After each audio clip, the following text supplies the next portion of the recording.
So in that hadith, Prophet Muhammad ﷺ reminded us of the association actually of what's between our jaws, between our lips, and between our legs. And Imam Ghazali noted that there's a pleasure in how we use our tongue. And if you think about it, each one of us finds sometimes some level of degree of pleasure in saying something negative, or putting someone down, or watching something on TV or whatever that seems to criticize other people, or negative news, or negative words or content, or forwards, or WhatsApps, or social media, or anything, much of it, or comments on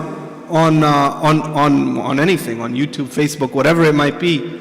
There's a pleasure. We take entertainment and pleasure in listening, indulging, saying negative things. In the same way we can possibly take wrongful pleasure through our private parts as well. And so this is what the Prophet ﷺ is reminding us. So we should watch ourselves before we speak ill of what other people are doing, easily, without any merit, unless there's some intention to do something, to help, to fix, to resolve. But if we're speaking negatively about certain volunteers, or what somebody else is doing in the community to do something, to help, to do whatever, there's a place for good input and help. But if it's just idle criticism, then that's also potentially something that's just for our own ego, as opposed to a real good intention. And Allah subhanahu wa ta'ala gives us the surah in the Quran, وَيْلٌ لِكُلِّ حُمَذَةٍ لُمَذَةٍ, that woe unto those who look for scandal and find fault. And then the rest of the surah continues with the punishments of that. So what I want to end with is just the summary, the reminder that this tongue of ours is special. It's what makes us human. It's what lets us get to its heights. So let us be cautioned by all that we've heard, but then use it for the power that it can bring. A word of truth. And that's hard. It's hard to speak and stand for truth against our own interests, against our own family members, or saying something to somebody powerful or influential in a wise way, and especially in today's environment, saying something in the face of popular culture where much of it is very much against what we know to be right. That's very hard to speak up about it in workplaces, in schools, in media.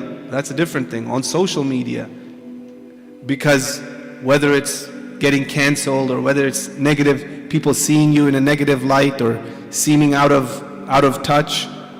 But these things we have to speak up about, and that's using our tongue and getting the harvest of all the good things that Prophet Muhammad ﷺ mentioned. And the last thing I'll end with is, we spoke a lot about cautioning against speaking ill of people. 4 situations, or at least 4 situations in which scholars discuss that it's allowed, is one, if you're reporting to the authorities or people in charge that have something to do with the matter of what someone has done wrong, so that it can be addressed or corrected or rectified or given justice. So that's one time. The other thing is speaking negatively about someone, truthfully, when someone asks you about them with respect to marriage. And the third thing is, same thing, if someone asks you about getting into business with somebody and you're telling them things to watch out for because of what you've seen, so it prevents them from harm. And then the third thing is warning someone, whether publicly or privately, about a person who openly does something wrong. Someone who openly does something wrong, so you're cautioning people or someone else against getting influenced by that person. So these things is where it's allowed.